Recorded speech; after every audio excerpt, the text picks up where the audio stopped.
Rukus is good if you're talking about Mikey Rukus, who I interviewed in Orlando after the first AEW concert, after producing banger after banger. But you know what's not good? You know what kind of ruckus isn't good?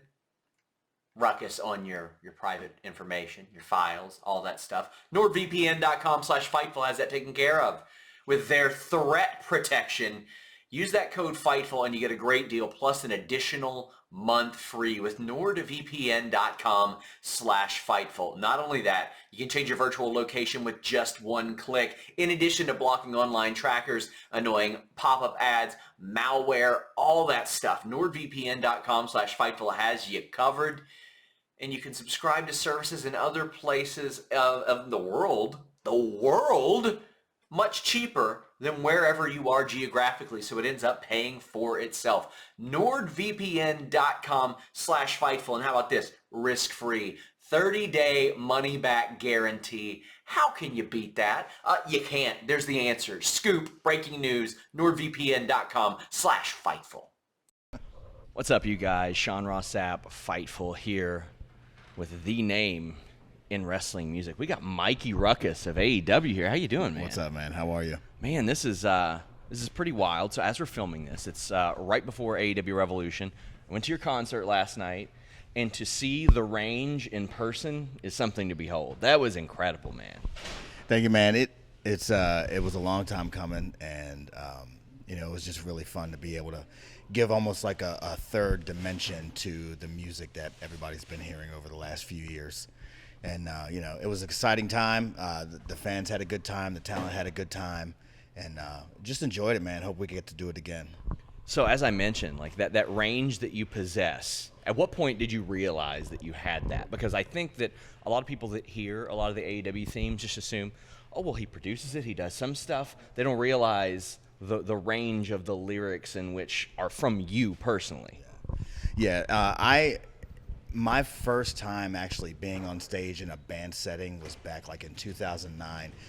The local radio station was doing kind of like an American Idol type local band. They were doing a Build-A-Band. And the song that I sung and won to was Skid Row's Youth Gone Wild. Nice. So, and in the midst of that, I had done like a Breakin' Benjamin tune. I had done Run DMC. So I showed some versatility there. And then once I started kind of messing around in the cover band scene, I started to listen to the different tones and vocal deliveries of other musicians and stuff like that. And just to try to get an idea of how to push that out, and just kind of became my own thing. So now when wrestlers ask me for music that's a certain style, I usually go to that style and try to bring that delivery in, just to let them kind of get caught up in that energy. And like I said, like switching between those live and concert, how is that for you? Because, I mean, you're going from something like Thunder Rosa's theme right to a hip-hop song, then back like that. I mean, that seems like, to me, it'd be kind of difficult on your vocal cords, anything like that. It was at first, long time ago, but I've done it for so long, I don't even think about it anymore. It just happens. And there's times where I'm recording different tracks in the studio on the same day. So it's just, you just switch gears. It's just like changing the channel on the TV. It's one thing to the next. So you mentioned having to record things sometimes the same day.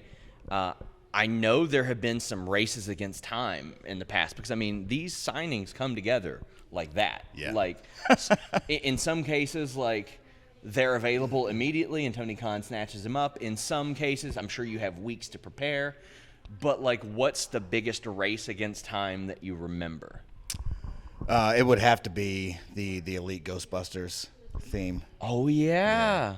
And we actually had an incident Friday night with Rampage. I was actually at the venue, and I was leaving to go and change and grab some food, and everybody started texting me about Eric Redbeard. Oh, no. So I had happened to have my gear in the hotel, so I came back to the hotel, and I was like, I don't have my guitar. It's on the truck because we're performing. Yeah. So I put something together that didn't have guitar in it, but it was kind of in the style what I thought Redbeard would like, and I sent it up, and as I sent it up, Tony was like, well, what about this one? I was like, okay. I mean, it is what it is. He was like, we'll use this one down the line. He's like, I promise. Eric's such a great guy. And I was like, as long as it's cleared. So we did the race against time to kind of find out who it was that produced the track. And then we got it cleared and had it for TV. So that's what happens sometimes. It's just almost like a cross-training thing. So sometimes you'll have time, like maybe a day or two or a week or so. And then there's just times where the call happens. So, and I specifically brought my gear down and set it up in the hotel just in case. Because you never know. Yeah. You never know. Yeah. I mean, personally, I've reported like some people that might be coming in, and it's like you look at that and you're like, okay, well, that's probably more work. That's probably more work. Some of these people, though, including some of the rumored, produce their own music. Yep. So how do you kind of balance that? Because there are a lot of people who do their own music on the AEW roster. Right, and it's a case-by-case basis. It all depends on what their idea is for their entrance theme and what Tony has in mind. And we all just kind of have a quick conversation. Tony's a big proponent of having me involved in it from the jump. And then we just kind of go from there. And if it looks like it's something that's a little bit more envisioned for bringing some stuff from outside, then we just take the steps necessary to make sure that the track is cleared and everything like that, so it doesn't lock up YouTube and we don't have any issues with it being played on TV and stuff like that. You had mentioned the Ghostbusters thing. I had heard that you had to work on that like on the way to the show. Yeah, so we originally, I had worked with Kenny the week prior, and we were doing the Squid Games. Yeah. And I had taken what was the Squid Game, the do, of course, and I changed that. Instead of using that, I used samples of their names and actually worked it into the song. So he was really excited. We were all set to go. My truck was at the mechanic shop, and I was at 5:30 in the afternoon. I was picking up my truck from the shop, and Kenny texted me. He's like, "How fast can you work?" I was like, "Oh boy." Uh-oh. and I've heard this before, so I said, "What's going on?" And he says, "Well, they just axed the whole Squid Games thing. We're so depressed." He's like, "We got to figure out something. We're gonna do Ghostbusters." So, and immediately I was like, "I got it. I got you." Yeah. And I actually got stuck in traffic on the way home. So I was in traffic until about 6:45, somewhere around there, 6:30, 7 o'clock. Got upstairs and immediately just started making decisions on what I wanted to do. About 20 minutes after 7, as I went to go mix down, my computer froze up. I had updated one of my plugins earlier in the day for whatever reason, and everything just kind of froze on me. Oh, no. So it's like 7:20 before Dynamite, and I had to reboot. I went back, lost 30 minutes worth of progress. I had to go back and do it again, remix it. I delivered it to the truck at 8:03. That's incredible. Kenny had the track at 8:01. The truck had the track at 8:03. And Kenny's like, I love you. Like, I don't know how you do it, but I love you. And it was really cool. I love moments like that. Some people just kind of freak out, but it allows for me to have this kind of hyper focus, and everything else around me is just blurred out. And it's like decision, let's finish. The fact that came together so quick, I mean, I think enhances the moment, because Hangman Page tearing off the Marshmallow Man mask is like a great moment. It was such an entertaining moment. And them doing the proton packs and all that stuff, like that was so good. The fact that they put that together, that wasn't the original plan. It wasn't the plan like 6 hours before the show. It just came together. Yeah, it's pretty wild. And when you get a chance to kind of just jump in the middle of that and then kind of step back and see how it all plays out, it's pretty amazing. We actually had another, I don't even know if I've shared this before, the Dinner Debonair. Yes. That segment with Jericho and MJF, we had gotten clearance from Frank Sinatra estate to use their track. However, with that track being recorded so long ago, there was no instrumental. So wow. So you had to recreate that. Yeah. So it gets better. I promise. So production was asking if I could rip the vocals from it. And I have software that can do that. However, it destroys the integrity of the recording. Of course. Especially something that was recorded back then. So I went looking at different karaoke tracks and see what we can pull. We sent them up. Turns out those karaoke companies that had those tracks didn't have the license So they were just doing it illegally. Yeah. So I kind of uncovered a bed of worms, or opened up a can of worms there. So in the midst of all of this, I just said, I know we're going to need this. So I stayed up over the weekend prior and just note for note, just recreated the entire thing. That's unbelievable. And somewhere in the midst of it, when they cut the scene, the wrong track got put in. Oh, no. So and for whatever reason, Jericho didn't hear my version of it until maybe an hour before Dynamite. And when you're matching all that stuff up, it's like you got to have it especially a guy like Jericho who's used to doing this. Yeah, so I get a call, and there's a whole bunch of calls happening. I get a call from legal that says, we can't air this segment. What can we do? I was like, I got the track. Tell them to send me the video. I'll make sure it's synced up. I'll send it back to Nashville. Christian McConville was right on call and loaded it up. It was in the truck like maybe 15 minutes before the segment aired. So that is incredible. So not the same, but the same. So we had a Patreon goal one time, and the goal was if we got there, myself and my boss would sing Ass Man. And there also was no instrumental track to that. So one of our producers, who was a musician, had to go through and recreate it, and he has no idea about anything with wrestling. Right. So he's sitting there listening to the original, and he's like, what the hell are you all doing? Like, what is this? Like, what did I get myself into? And I remember how long that took him. So the fact that you were, like, doing that up against the clock, that's outstanding. And I know that you saw these tweets back in the day. Everybody used to be like, why didn't they get Jim Johnston? Why didn't they get CFOs? How does it feel to, like, never hear that anymore because of your body of work? Yeah, I still get it from time to time, almost daily, but I've learned to kind of be comfortable in my own space. In the very beginning, like when we debuted at Double or Nothing, I had worked so hard to get everything ready to that point. Even the day of Double or Nothing, people may not know this, but I got a call from Matt Jackson the day of Double or Nothing. I had to put together the Dark Orders theme, even though it didn't get used until the next, I think it was maybe Fight for the Fallen or Fighter Fest. I had to make it the day of. So I was kind of ramped up. This was my first big thing, and I was kind of learning things on the fly, even though I had been working up to that point, and I got crucified. I mean, I got crucified by the fan base. So, of course, I'm terrified waking up the next day thinking I'm going to lose my job. You know what I mean? And I had spent 20 plus years in retail. I walked away from all of that to join AEW. I had spent 10, 12 years building up the music to that point, and I thought that maybe I walked away from a sure thing, and now I'm going to lose this and then not be able to go back to this thing because the void has already been filled. And everybody on the team said, don't worry about anything. You did great. We'll just keep building on it. So I made it a point to myself every single day, try to learn something new, try to do this, try to do that. So it just kind of built to that point, and I think it was when Sting's theme debuted when things kind of clicked. Yeah. It kind of clicked, and it kind of moved away from that. And again, I still hear it every now and then, but I remember specifically having a conversation with Cody, and we were just kind of texting back and forth, and he was like, you're the guy for the job. We chose you. Don't worry about anybody else. There's always going to be somebody that's going to try to put you in a box. There's always going to be somebody that's going to try to pigeonhole you, compare you to somebody else. It happens. And he's like, as things get bigger, it could possibly get worse. He said, but it could possibly get better. He said, just know that we chose you for a reason, and we believe in you. And it was just, after that, I let it go. And I came to the realization that I'll never be Jim Johnston. I'll never be CFO. I'll never be Dale Oliver. I'll just be me.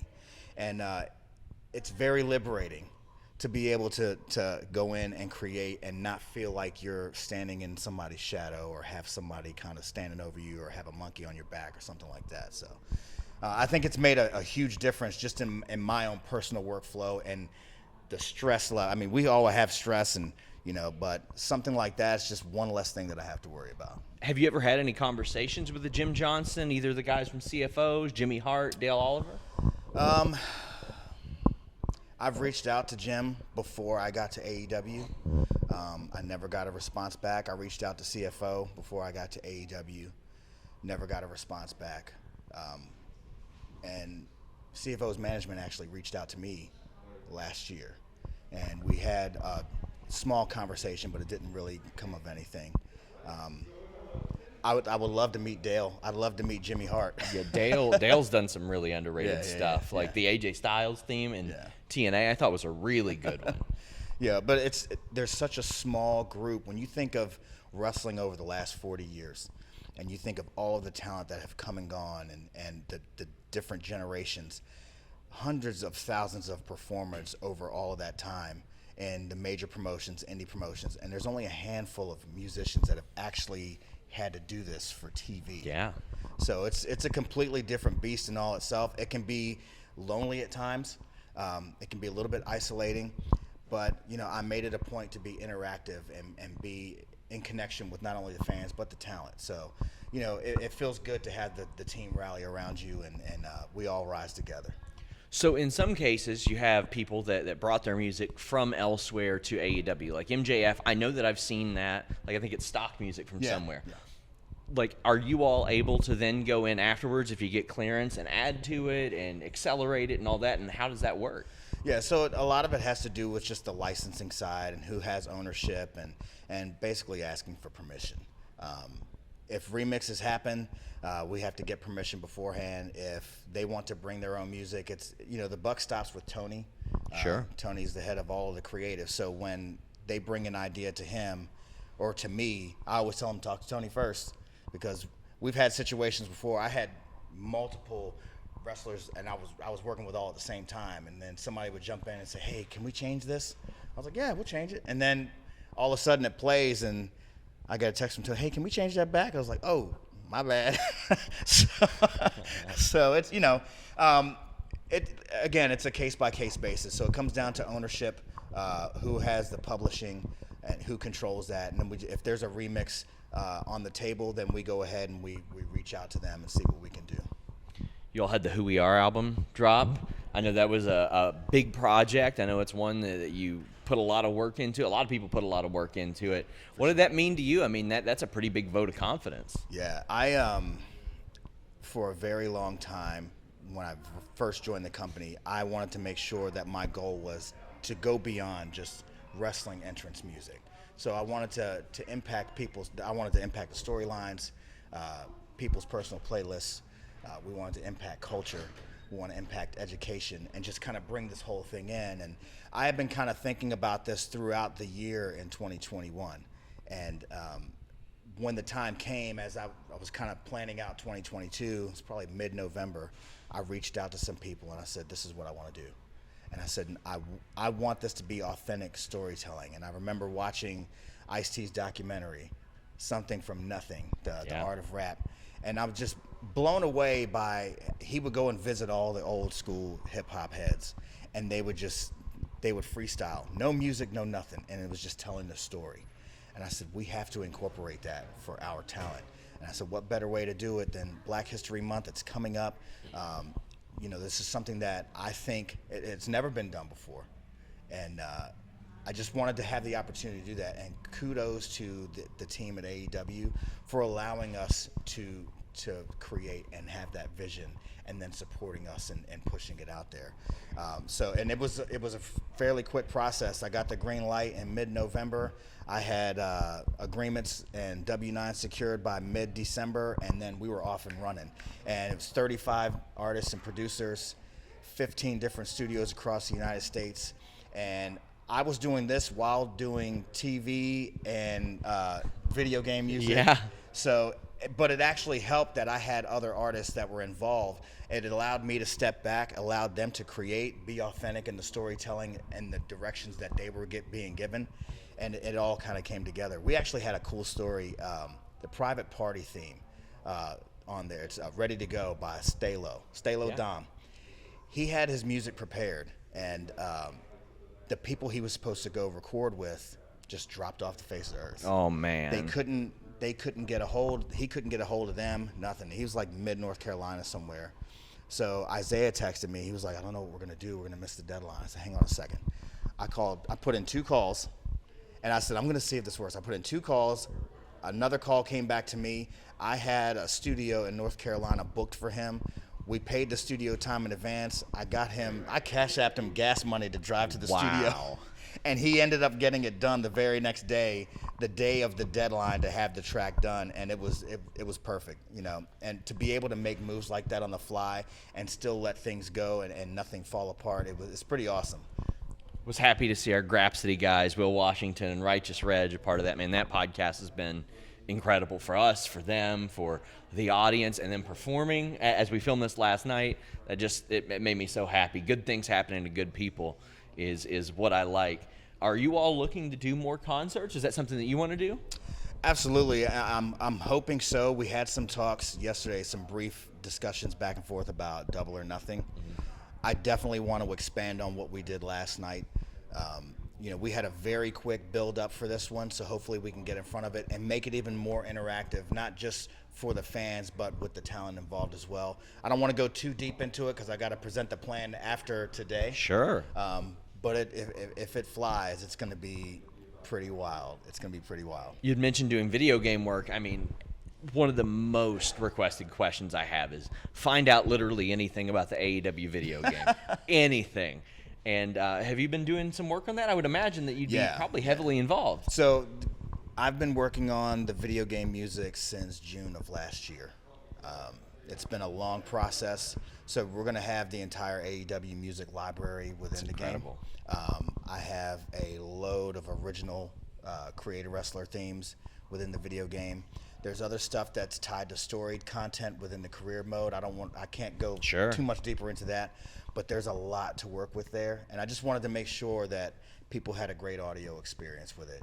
And I'm still, even though we had a hard deadline of 2 weeks ago to have everything in, I'm still getting little bits and pieces here of different things that they're adding to the game. Mm-hmm. So they'll hit me up, and they're in Japan, so I get the emails in the middle of the night. So it's like, all right, I'm going upstairs and work on this, but it's really cool. It's something that I've wanted to get into for a long, long time.